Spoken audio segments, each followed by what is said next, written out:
하나님께서 주시는 말씀 구약성경 잠언 15장 8절에서 9절까지 말씀입니다. 구약성경 잠언 15장 8절에서 9절까지 2절 말씀입니다.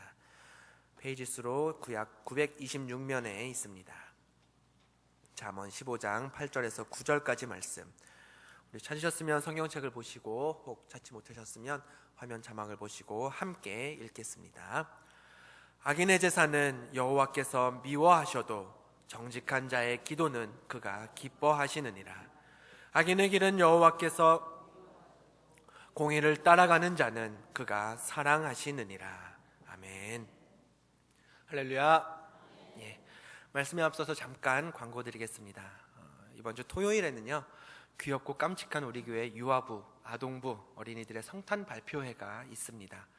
우리 어린 자녀를 두신 부모님들, 또 손자 손녀가 출연하는 우리 어르신들은 물론이고 또 지역장님들과 속회 지도자분들도 다 오셔서요, 맡고 계신 지역과 우리 속도원들의 자녀들 많이 응원해 주시길 바랍니다. 제가 약속드리는데요, 토요일에 오시면 우리 교회에서 1년 동안 보실 수 있는 그 여러 행사들 중에 가장 깜찍한 무대를 보실 수 있습니다.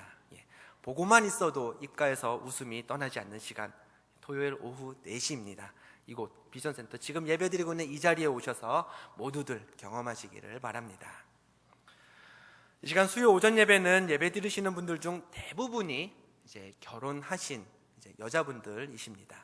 그래서 제가 여러분에게 아주 유용한 정보를 하나 소개해 드리려고 합니다. 이름하여 남편을 완벽하게 죽이는 10가지 방법. 10가지는 좀 많아서요, 가장 효과적이라고 생각되는 5가지만 소개해 드리려고 합니다. 1번, 어제 나와 말다툼한 남편 밉지만 아침에 출근하기 전 출근할 때 입을 옷을 다려놓고 사랑의 도시락과 따뜻한 밥상을 차려놓는 거예요. 일어나면 깜짝 놀라 심장마비로 죽을 수도 있어요. 2번, 남편이 퇴근하고 들어오면 오늘 수고했다고 뜨거운 물을 받아놓고 목욕을 시켜주는 거예요. 너무 감동해서 울다가 탈수 현상으로 죽을 수도 있어요. 3번, 평소에 하던 그 잔소리 대신 칭찬과 사랑의 말을 계속하는 거예요. 남편이 왜 이렇게 변했냐라고 물으면 답변 대신 그냥 웃음으로 대답해 주세요. 아마 궁금해서 죽을 수도 있어요.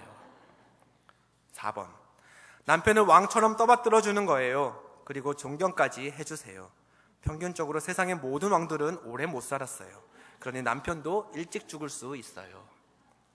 5번, 이렇게 남편에게 정성 들이고 사랑하고 비위 다 맞춰주고 행복하게 해주면 남편은 무슨 꿍꿍이가 있는 줄 알고 불안해서 죽을 수도 있어요.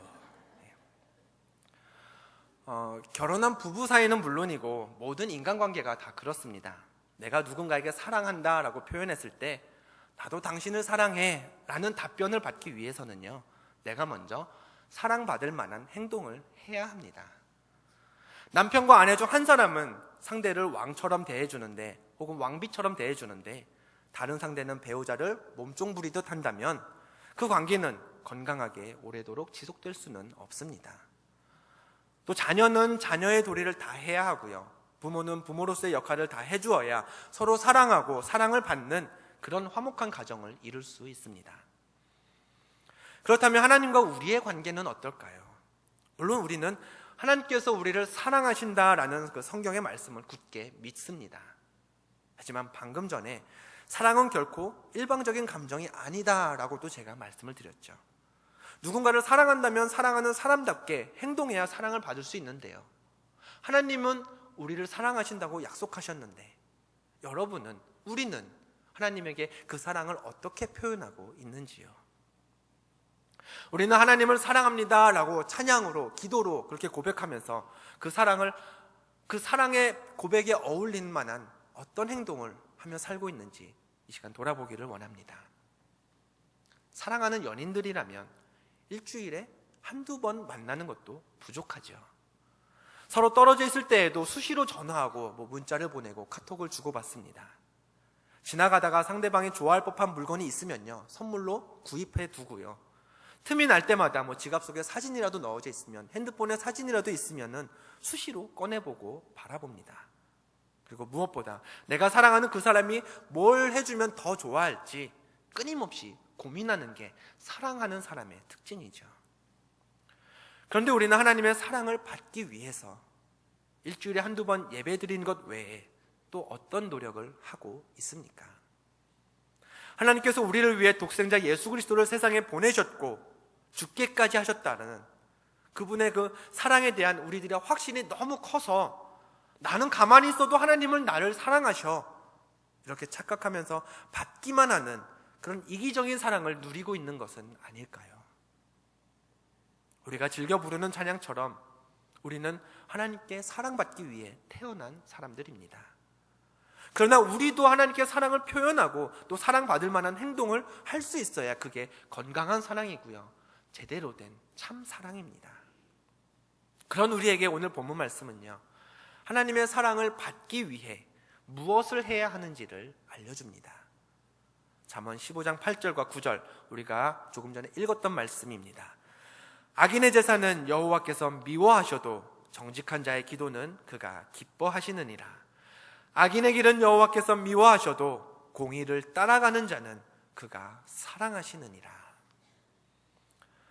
하나님은 정직한 사람이 드리는 기도를 기뻐하신다고 했습니다. 또 공의를 따라가는 자를 사랑하신다라고 말씀하셨습니다. 하나님의 사랑을 받기 위해, 하나님을 기쁘게 하기 위해 해야 하는 행동 지침 1번이 있다면 그것은 본문 8절에 있는 정직한 자의 기도를 드리는 것입니다. 근데 그것은 그다지 어렵게 느껴지지 않습니다. 우리는 이미 정직이 무엇인지, 기도는 또 무엇이고 어떻게 해야 하는지를 잘 알고 있기 때문입니다. 그래서 우리가 알고 있는 대로 말씀을 지켜 행하는 정직한 그리스도인이 되고 하나님과 기도로 소통하기를 쉬지 않으면 하나님은 그런 우리를 보며 기뻐하실 것입니다. 문제는 오늘 본문의 두 번째 가르침입니다. 하나님은 공의를 따라가는 자를 사랑하신다라고 하셨는데, 공의라는 그 말부터가요, 우리가 쉽게 또 자주 사용하는 그런 말이 아니죠. 공평하고 의로운 도의다라고 그렇게 공의의 뜻이 사전에는 이렇게 해석이 되어 있는데요, 피부에 와닿지 않기는 이 또한 마찬가지입니다. 아주 간단하고 단순하게 생각해서 공의를 공평하신 하나님의 뜻 이렇게 이해한다고 해도 그래도 문제가 남습니다. 그 공평하신 하나님의 뜻을 우리가 어떻게 알 수 있느냐 하는 질문이 이어지기 때문입니다. 성경을 보면 야곱은 잠을 자던 중에 꿈을 꾸면서 하나님의 음성을 들었습니다.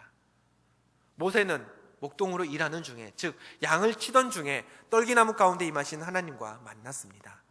이스라엘 민족을 애굽에서 이끌어라 라는 하나님의 그 뜻을 지극히 평범한 일상생활 중에 만났던 것이죠.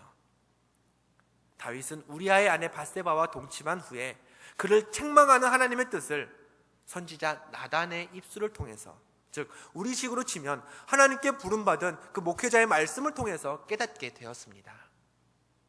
또 갈멜산에서 800명이 넘는 우상의 선지자들과 함께 있던 엘리야는 하나님께 제사를 드린 후에, 곧 예배한 후에 우상을 벌하시려는 하나님의 뜻을 온 세상에 드러낼 수 있었습니다.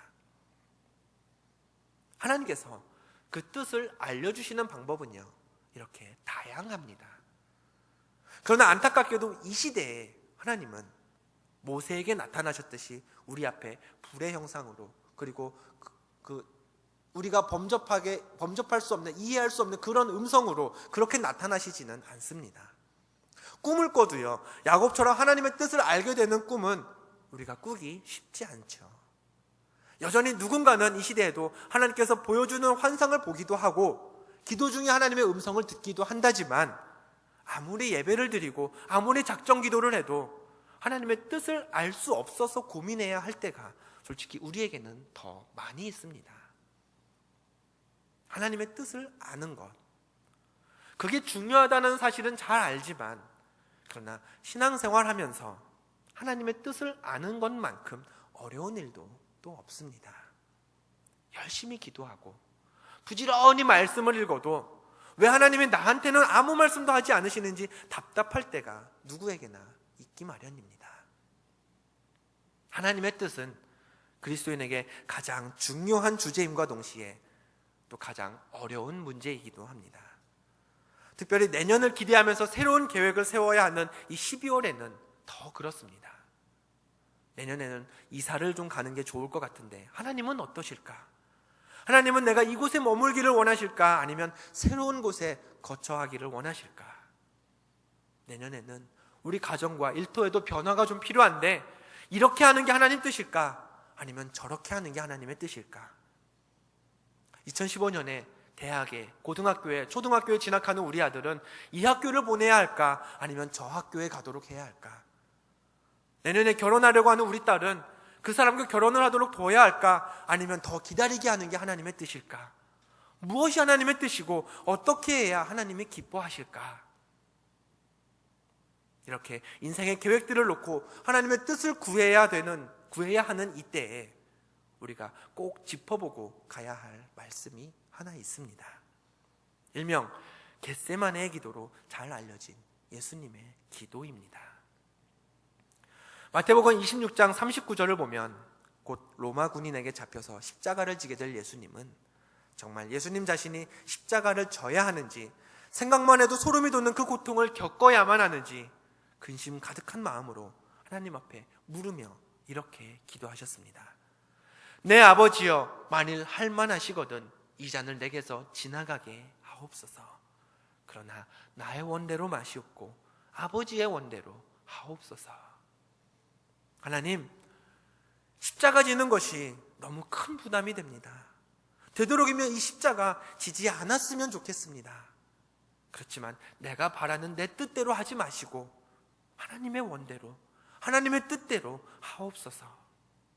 예수님도 이렇게 하나님의 뜻을 찾고 구하셨습니다. 그런데 문득 이 말씀을 읽다가 이런 생각이 들었습니다. 아들 예수 그리스도가 죽는 게, 독생자 예수 그리스도가 십자가의 고통을 견디는 게 하나님의 뜻이었을까? 저에게도 딸이 하나 있습니다. 아직 어린이집을 다니는 어린 나이입니다만 아이를 위해서 기도할 때면 이렇게 기도합니다. 하나님, 이 아이가 자라서 하나님 주신 재능으로 자기 유익만이 아니라 하나님 위해서 또 다른 사람을 위해서 베풀며 살게 해주세요. 그리고 그렇게 말씀대로 베풀면서 살라고 이름도 베풀 시자에 말씀 언자 그렇게 써서 지어주었습니다. 앞으로 저희 딸이 어떤 인생을 살지는 알 수 없지만 만약 제 기도대로 저희 딸아이가 자라서 지금도 우리나라와 또 세계 곳곳에 있는 그런 제대로 먹지 못하는 아이들, 변변한 집도 없이 살아가는 아이들, 병들고 몸이 불편해도 돌봄받지 못하고 죽어가는 그런 사람들, 그런 이들을 위해서 헌신하며 살아간다면 아버지로서 저는 제 아이가 자랑스러울 겁니다. 하지만 만약에 제 아이가 먹지도 입지도 못하는 사람들, 또 병들어서 고통받는 그 사람들을 위해서 사는 게 아니라 그 사람들 곁에서 그들처럼 그들과 똑같이 살아가겠다라고 한다면 얘기가 좀 달라집니다. 그 사람들처럼 똑같이 제대로 못 입고 못 먹고, 그 사람들처럼 집도 없고 물도 없는 곳에서 같이 살고, 그 사람들처럼 병에 걸려서 똑같이 고통받고, 아무리 제 아이가 살겠다는 그 인생이 의미 있고 값진 것일지라도 제 자녀가 그들처럼 그들과 똑같은 삶을 사는 것은 솔직한 마음에 아빠로서 제가 원하는 바는 아닙니다. 뿐만 아니라 제 딸이 그 사람들을 위해 일하다가 목숨을 잃는다면 그것은 더더욱 제가 원하는 바와는 거리가 멀어집니다. 그렇다면 하나님도 아버지로서 같은 마음이 아니셨을까요? 요한복음 3장 16절 말씀은 하나님께서 세상을 사랑하셨다고 기록하고 있습니다. 구약 시대에 하나님은 이미 사랑하는 우리를 위해서, 이스라엘 백성들을 위해서 많은 일들을 하셨습니다. 그런데 그것만으로는 우리를 구원할 수 없자 우리들과 똑같이 먹고 입고 자야 하는 예수 그리스도를 세상에 보내셨죠.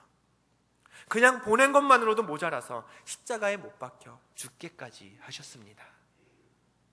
아무리 온 인류를 위한 일이라도 그것을 위해서 희생되어야 하는 게 내 자녀의 목숨이라면 자녀가 가야 할 그 길을 기꺼이 보낼 부모는 없으리라 여겨집니다. 때문에 아마 예수님을 살릴 수 있는 방법이 있었다면 하나님도 당신의 아들을 살리려고 하시지 않으셨을까요? 성경에는 다른 사람의 구원과 영생을 위해서 목숨을 버린 사람들의 이야기가 더 있습니다. 마태복음 14장에 따르면 회개의 메시지를 전하던 세례 요한은 헤롯 왕에 의해 목숨을 잃었습니다. 사도행전 7장을 보면 스데반 집사가 복음을 전하다가 돌에 맞아서 순교했습니다. 바울도 베드로도 예수 그리스도 때문에 죽었고 기독교 역사의 많은 인물들이 순교의 피를 흘려야 했습니다. 그렇다면 이 모든 순교자들이 고통 속에서 고문받으며 아파하며 죽어가는 것이 다 하나님의 뜻이었을까요? 순교하는 것보다는 그래도 그들이 그 모든 고난을 이기고 세상에 남아서 믿음에 합당한 축복을 누리며 사는 것, 믿음의 본이 되어서 사람들에게 귀중의 여김을 받으며 사는 것, 하나님이 정말 우리의 아버지라면 오히려 그것이 하나님의 뜻이 아니었을까라는 생각 충분히 해볼 만한 생각입니다. 순교 얘기를 하니까 우리의 현실과는 너무 먼 얘기로만 느껴지기도 하지만 사실 우리들의 일상도 마찬가지입니다. 직장에서 직장 생활하는 것, 사업체를 운영하고 또 가게를 운영하는 것, 친구를 사귀고 사람들과 사회적 관계를 맺어가는 것도, 그리고 가정생활 속에서도 우리는 하나님의 말씀을 지키고자 치열하게 싸우면서 살아갈 수밖에 없습니다. 세상 살며 신앙생활하는 게 결코 쉽지 않기 때문에 정도는 다르지만 거기에는 누구나 고통이 따릅니다. 세상의 가치관과 하나님께서 가르쳐 주신 그 삶의 방식이 상반되고 충돌하는 부분이 많기 때문에 그럴 수밖에 없습니다. 그런데 그렇게 살다 보면요, 문득 이런 생각이 듭니다. 왜 나는 이렇게 힘들게 살아야 할까? 도대체 신앙이라는 게 뭐길래 이렇게 시간 빼앗기고 돈도 써가면서 손해보듯이 살아야 할까? 계속 이렇게 고생하며 사는 게 정말 나를 향한 하나님의 뜻일까? 예수님이 겟세마네에서 간절히 기도하셨던 이유가 여기에 있습니다. 예수님 또한 자신이 가야 하는 그 길이 정말 하나님의 뜻인지 확신하지 못하셨기 때문입니다. 그런데 우리가 주목해야 할 부분은요, 예수님의 기도 그 다음입니다. 겟세마네에서 기도하셨던 예수님의 이야기는요, 이렇게 끝이 납니다.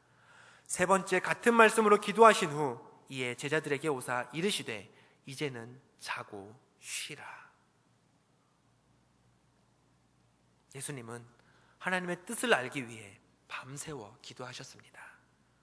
혼자서는 역부족이어서 제자들을 데리고 가서 함께 기도하셨습니다.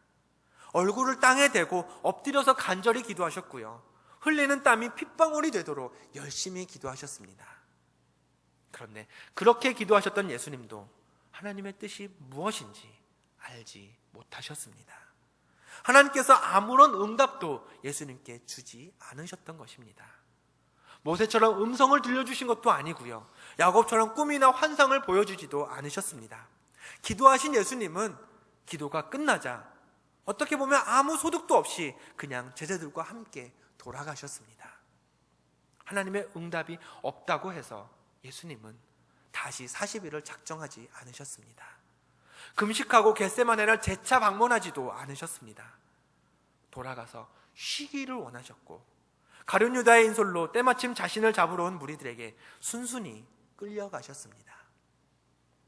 하지만 예수님의 기도는요, 응답받지 못하고 땅에 떨어진 그런 기도가 아니었습니다.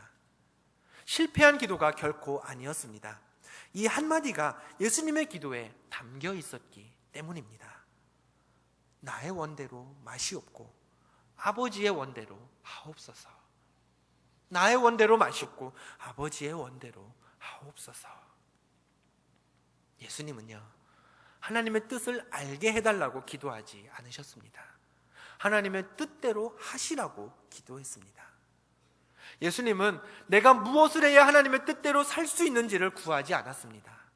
대신에 하나님의 뜻대로 살도록 이끌어달라고 하나님께 맡기며 기도하셨습니다. 예수님께서 그렇게 기도하셨던 이유, 그렇게 기도해야만 하셨던 이유가 여기에 있습니다. 우리들에게는요, 우리 사람에게는요, 인간의 생각과 몸을 입고 있는 우리들에게는요, 하나님의 뜻을 완벽하게 알 수 있는 방법이 없기 때문입니다. 다시 말해서 우리가 어떠한 방법과 어떠한 도움을 통해서든지 이것이 하나님의 뜻이다 라고 여기게 되는 그 생각은요, 정말 하나님의 뜻이 아니라 하나님의 뜻이라고 여겨지는 우리의 뜻에 불과할 때가 더 많기 마련입니다. 지난 주일에 우리는 여느 때와 다름없이 모여서 예배를 드렸지만, 사실 지난 12월 14일은 여러 교회에서 천국을 보고 왔다고 간증하던 어느 전도사님이 한국에 전쟁이 날 것이다 라고 예언했던 바로 그 날이었습니다. 이분은 전쟁 발발 시각으로 12월 14일 오전 4시 30분을 예언했습니다. 그런데 그 시각에 아무 일도 일어나지 않자 처음에 이분은 이런 내용의 글을 인터넷상에 올렸습니다. 지금 전쟁이 났는데 국가가 국민들에게 숨기고 있다. 그리고 시간이 지나서 정말 아무 일도 없음이 분명해지자 그를 비판하는 이들에게 이렇게 말했습니다. 요나를 통해 니느웨가 회개하고 구원받았듯이 나를 통해서 많은 사람들이 회개하고 전쟁이 그쳤으니 당신들은 오히려 우리에게 고마워해야 된다. 결국 한낱 해프닝으로 그치고 끝나고 말았지만, 이분도 한국 땅에 전쟁이 날 것을 예언하면서 그것이 하나님의 뜻이다라고 이야기했습니다. 이 땅의 재산을 처분하고 어디 동남아라도 이민을 가야 한다라고 설교를 하셨습니다. 분명한 것은 이것입니다. 우리는 그 누구도 하나님의 뜻이 이것이다라고 단정지어 말할 수 없다는 사실입니다. 우리에게는요, 하나님의 뜻같이 여겨지는 내 뜻이 있을 뿐입니다. 내가 지금까지 경험한 인생, 내가 지금까지 배워온 신앙, 내가 지금까지 읽었던 성경의 지식들, 내가 지금까지 들어왔던 하나님의 말씀들까지 내 안에 모든 그 신앙의 자료들이 한데 섞여서 하나님의 뜻이라고 결론 내려진 나의 뜻이 우리 안에 자리 잡게 되는 것입니다. 많은 그리스도인들이 하나님의 뜻대로 살기 위해 애를 씁니다. 또 하나님의 뜻을 알기 위해 노력합니다. 시중에도요, 하나님의 음성을 따르는 삶, 하나님의 음성을 듣는 법, 어떻게 하나님의 음성을 듣는가, 이런 제목을 단 책들이 나와 있습니다. 하지만 하나님의 뜻에 집착하면 할수록 오히려 우리는 하나님의 뜻으로 여겨지는 내 뜻을 고집하기가 더 쉽습니다. 물론 하나님의 뜻을 구하는 우리의 신앙의 태도가 다 허황된 것은 아닙니다. 하나님의 뜻을 구하려는 생각, 어떻게 해서든지 하나님의 음성을 들으려는 열심, 또 그런 신앙의 열정은요, 결코 우리가 잃어버려서는 안 될 것입니다. 그러나 가정의 문제를 두고, 직장 문제를 두고, 자녀의 문제나 신앙의 여러 문제를 두고 하나님의 뜻만을 구하려 하다 보면, 하나님의 뜻을 정해놓고 거기에 따라서만 살아가려고 하다 보면 우리는 늘 끌려가는 신앙을 하게 됩니다. 정답인지 아닌지도 모르는 그 답을 정해놓고요, 내 생활과 내 믿음의 모든 것을 그 불확실한 하나님의 뜻에 맞춰가는 수동적인 신앙인이 되고 말기 때문입니다. 또 하나, 막연하고 불확실한 하나님의 뜻에 내 모든 기준을 맞춰가며 살 때의 문제는 그리스도인으로 살아가기가 굉장히 힘들고 벅차게 느껴진다는 사실입니다. 일단 하나님의 뜻을 아는 것 그 자체도 쉽지 않을 뿐더러 정해진 하나님의 기준에 모든 신앙생활을 맞춰가다 보면 우리에게 남는 것은요, 나는 하나님 마음에 들도록 살기에는 이렇게 부족하구나, 나는 하나님의 음성을 듣기에는 아직 턱없이 모자란 사람이구나, 이런 생각들 뿐이기 때문입니다. 그래서 확신할 수 없는 하나님의 뜻에 모든 것을 맞춰가는 그런 수동적인 신앙인이 되기보다는 우리는 하나님의 뜻을 구하던 그 열심에, 하나님의 뜻을 알기 위해 열심히 기도하던 그 간절함에 이 말 한마디를 덧붙일 수 있어야 합니다. 바로 겟세마네에서 예수님이 하셨던 그 말씀입니다. 아버지의 원대로 하옵소서. 하나님의 뜻을 내가 먼저 알고 그 다음에 내가 하나님의 그 뜻대로 살겠다는 생각 대신에 애초부터 다 아버지의 원대로 하옵소서 라고 고백할 수 있다면요, 우리의 신앙이 조금씩 달라집니다. 하나님의 뜻에 우리 자신을 맞춰가고 끌려가는 게 아니라, 비록 우리가 하나님의 뜻을 정확히 알지는 못하지만 하나님의 뜻이 이루어지도록 하기 위해 내가 먼저 나의 것을 내려놓고 양보하는 능동적인 신앙인이 될 수 있기 때문이죠. 예수님은요, 하나님의 뜻을 구하지 않으셨습니다. 대신 하나님의 뜻이 이루어지도록 자신의 삶의 주권을 하나님께 양보했습니다. 아버지의 원대로 하옵소서라고 기도하셨을 뿐입니다. 그런 예수님처럼 이 겨울에 내가 놓인 상황에서 내가 가진 것들을 하나님의 뜻을 이루기 위해 하나님께 양보해 보셨으면 좋겠습니다. 우리들 중에는 물질적인 궁핍함 때문에 그동안 하나님의 뜻을 찾아왔던 분들이 계시리라 여겨집니다. 내게 이런 물질의 어려움을 주신 하나님의 뜻이 도대체 무엇인지, 그리고 이 환난에서 벗어나기 위해 무엇을 하는 게 하나님의 뜻인지 그렇게 기도해 오셨다면, 그럼 이제는 기도의 제목을 한번 바꿔보시기 바랍니다. 이런 어려움을 주신 하나님의 그 뜻을 찾기 이전에 내가 이 상황에서 하나님의 뜻을 이루기 위해 하나님 앞에 무엇을 양보할 수 있을지 한번 생각해 보시길 바랍니다. 넉넉한 물질로 자녀들에게 더 많은 유익을 주는 것, 가정의 안정적인 미래를 보장받는 것, 그것이 무엇이든지 간에 우리가 누릴 수 있는 물질을 하나님의 뜻을 이루기 위해 양보하고, 그리고 아버지의 원대로 하옵소서 라고 기도할 수 있다면 우리가 하나님께 양보한 그 물질은요, 다 하나님께서 기뻐 받으시는 귀한 헌금이 될 줄로 믿습니다. 또 우리 중에는 세상에서 믿음을 지키기가 힘이 들어서 어려움을 겪는 분들도 계실 것입니다. 내가 엮여져 있는 그 관계들 속에서 주의를 지키기가 어려울 때, 교회에서 맡은 직분과 세상에서 맡고 있는 일들이 충돌해서 무엇 하나를 내려놓고 싶은 그런 부담감이 있을 때, 도대체 하나님의 뜻은 무엇인지 부르짖었던 그런 분들이 계시다면, 그렇다면 마찬가지로 하나님의 뜻을 찾기 이전에 내가 하나님께 무엇을 양보할 수 있을지 고민해 보시길 바랍니다. 그리고 그 고민의 답대로, 그 기도의 답대로 행동한다면 우리의 삶은요, 교회에서, 성전에서 드려지는 이 예배보다 하나님께서 더 기쁘시게 받으시는 영과 진리의 예배를 우리 삶으로 드릴 수 있게 될 것입니다. 불확실한 미래 때문에 기도하고 계신가요? 재산 문제로, 일터 문제로, 자녀 문제로 기도하고 계신가요? 여러분이 지난 수년간 기도해왔던 그 신앙생활을 돌아보시길 바랍니다. 하나님, 저를 이런 상황에 두신 하나님의 뜻이 무엇입니까? 그렇게 기도했을 때 하나님께서 구체적인 응답을 주시든가요? 만약 그렇지 않았다면 이제는 그렇게 기도하기보다, 하나님, 이것도 중요하고 저것도 중요한데 제가 하나님을 위해 무엇을 양보해야 할까요? 하나님, 이 일을 위해, 또 내 자녀를 위해 제가 어디까지 양보해야 하나님께서 기뻐하시고 하나님의 뜻이 이루어질까요? 여러분의 기도를 이렇게 바꿔보신다면 기도의 응답이 훨씬 더 빨라질 것입니다. 왜냐하면 문제의 해결을 위한 정답이 이미 우리가 할 수 있는 그 일 안에, 우리의 능력 안에 숨겨져 있기 때문입니다.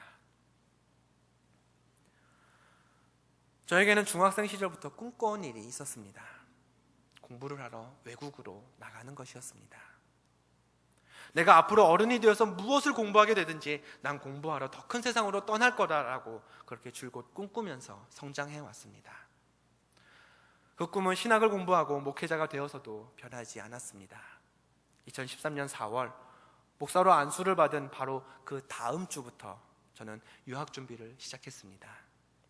6개월 남짓 영어 공부를 해서 미국 학교를 지원할 때 필요한 그 토플이라는 시험 점수를 받아두었습니다. 가을부터는 미국 대학원에 원서도 냈습니다. 자기소개서를 포함해서 모든 서류를 다 영어로 작성해서 학교에서 요구하는 것들을 잘 준비해서 제출했습니다. 세 학교에 지원을 했습니다. 그런데 결과적으로 세 학교 모두에서 입학 허가를 받았습니다. 그 중에는 제가 합격하게 되리라고는 생각지도 못했던 좋은 학교도 한 곳 포함되어 있었습니다. 더군다나 합격시켜준 것만도 고마운 그 학교에서 1년에 1,000만 원 가까운 장학금도 제공해주겠다는 연락을 받았습니다. 그렇게 기쁜 소식들이 들려올 때 저는 이렇게 생각했습니다. 아, 하나님의 뜻이 이것이었구나. 그러면서 하나님께 감사할 수밖에 없었죠. 이후에 저는 조금이라도 저렴하게 이제 미국으로 가려고 일찌감치 미국행 비행기 티켓을 구입했습니다. 올해 8월 6일에 출국하는 비행기였습니다. 미국에서 머물 기숙사도 신청했습니다. 비용이 저렴해서 경쟁이 굉장히 치열하기로 소문난 그런 기숙사였는데 그것마저도 당첨되었습니다. 그런데 그 다음부터 문제가 생겼습니다. 미국의 유학생 신분으로 입국을 하려면 유학생 비자를 발급받아야 되는데 비자를 받기 위해 미국 대사관에 가서 인터뷰를 했을 때 2번이나 비자 발급을 거절당한 것입니다. 첫 번째 인터뷰에서 거절당했을 때에는 저는 당연히 되겠거니 생각하고 갔기 때문에 이제 안 된다라는 대답을 들었을 때 사실 어안이 조금 벙벙했습니다. 하지만 2번째 인터뷰는 준비도 치밀하게 했고요. 또 그 일을 놓고 기도도 열심히 한 후에 갔었기 때문에 더 실망이 컸습니다. 심지어 저를 인터뷰했던 미국인 영사는 비자를 안 주는 이유가 뭐냐, 경제적인 이유냐, 학업적인 문제들이냐 라는 제 질문에 그냥 안 준다, 인터뷰 끝났으니 이제 가라, 그런 답변밖에 하지를 않았습니다. 유학을 가기 위해서 거쳐야 하는 그 긴 과정들이 다 이때까지 너무나 수월하게 잘 진행되어 왔는데 필요한 그 가장 마지막 관문에서 2번의 실패를 경험하게 되었습니다. 그러다 보니 이제 그 이후에 예배를 드릴 때마다 제가 드리는 기도는 늘 이랬습니다. 하나님, 도대체 하나님의 뜻이 무엇입니까? 공부하러 보내실 생각이 없으셨다면 애초에 합격을 시키지 말든지, 남들이 다 부럽겠다고 부러워하는 그 학교에 붙여주셨으면 끝까지 책임지시고 보내주시든지 해야지, 이를 이렇게 만드시는 하나님의 뜻이 도대체 무엇입니까? 그런데 하나님께서 하나님의 뜻이 무엇인지 저에게 알려주셨을까요? 그렇지 않았습니다. 겟세마네에서 기도하시던 예수님의 기도에 침묵하셨던 그 하나님은 저에게도 여전히 침묵하셨습니다. 그때 묵상하게 된 말씀이 오늘 우리가 살펴본 예수님의 기도였습니다. 나의 원대로 마시옵고 아버지의 원대로 하옵소서.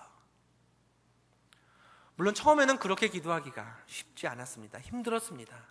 이제 와서 내 뜻을 하나님의 뜻으로 대신하기가 쉽지 않았습니다. 내키지도 않았습니다. 그러나 오늘 여러분께 드린 이 말씀들을 묵상하면서 하나님의 뜻이 무엇인지 구하고 그것을 아는 것보다 하나님의 뜻이 무엇이든지 간에 그것이 이루어지도록 내가 먼저 하나님께 양보해야 할 것들이 있음을 알게 되었습니다. 당연히 아까운 게 많았습니다. 영어 공부하느라 들인 그 시간들이 아까웠습니다. 서류를 준비하고 행정적인 절차들을 위해 들였던 그 돈들이 아까웠습니다. 그리고 무엇보다 20년 넘게 꿈꿔왔던 제 꿈을 버려야 할 수도 있다는 현실이 너무나 아까웠습니다. 하지만 꼭 유학을 가야 한다라는 그 고집 대신에 하나님의 뜻을 위해서라면 가면 좋고 안 가도 괜찮겠다라는 마음을 억지로라도 마음에 채워 넣으니까 기둥교회에서 일하는 그 시간들이 더 기뻐지기 시작했습니다. 말씀을 준비하는 그 매 시간들이 제게 더 감사해졌습니다. 그리고 한국에서 가족들과 친구들을 만나는 기회들이 더 소중하게 여겨졌습니다. 왜냐하면 그때부터의 저의 그 목회와 설교와 교제들은 제가 유학을 떠났다면 절대로 이곳에서 경험하지 못했을 그런 새로운 시간이고 새로운 기회들이었기 때문이었습니다.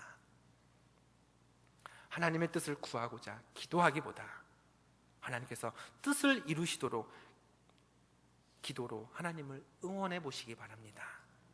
하나님께서 나를 통해 뜻을 이루시도록 하나님께 먼저 기회를 드리시기 바랍니다.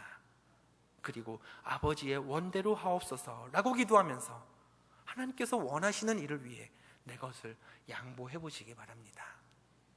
우리의 기도가 그렇게 변한다면, 그리고 그 기도대로 우리가 하나님께 양보하는 것들이 생긴다면 비록 하나님의 뜻이 무엇인지는 여전히 알 수 없겠지만 우리 안에는 하나님을 믿는 기쁨들이 더 커질 것입니다. 하나님, 제가 하나님 위해서 여기까지 양보하며 삽니다. 하나님, 저 기특하지 않으신가요? 그러니 하나님, 이런 저를 통해서 하나님의 뜻이 이 땅 가운데 드러났으면 좋겠습니다. 제 삶을 아버지의 원대로 이끌어 주시옵소서. 신앙생활하면서 이런 기쁨이 저와 여러분 안에 싹 텄으면 좋겠습니다. 하나님의 뜻을 찾아서 막연히 방황하기보다는 하나님께 양보하며 사는 그 삶의 기쁨, 하나님 앞에 자랑스러운 자녀가 되었다는 뿌듯함이 있는 그런 신앙생활의 주인공이 되시기를 부탁드립니다. 그래서 그렇게 하나님의 뜻을 따라 살면서 공의를 따라가는 자를 사랑하신다라고 오늘 잠언 말씀 가운데 약속하신 그 하나님의 사랑을 풍성하게, 조금도 부족함 없이 풍성하게 누리며 사시는 저와 여러분 되시기를 주님의 이름으로 간절히 축원드립니다. 기도하겠습니다.